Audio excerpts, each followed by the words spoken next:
কে এই রহস্যময় মালা আলী কুর্দিস্তানি?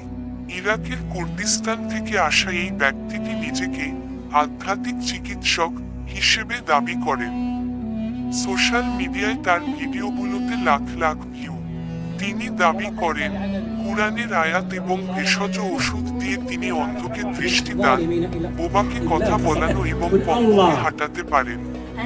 তবে তাকে ঘিরে রয়েছে চরম বিতর্ক।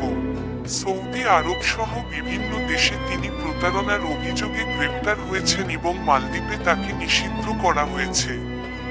2025 সালে তিনি বাংলাদেশে আসার ঘোষণা দিয়েছেন। তার চিকিৎসা পদ্ধতি নিয়ে জনমনে চলছে তুমুল আলোচনা সমালোচনা। আপনি কি তাকে বিশ্বাস করেন? আপনার মতামত কমেন্টে জানান। ভিডিওটি ভালো লাগলে লাইক দিন এবং এমন আরো তথ্যমূলক ভিডিও পেতে আমাকে ফলো করে সাথেই থাকুন।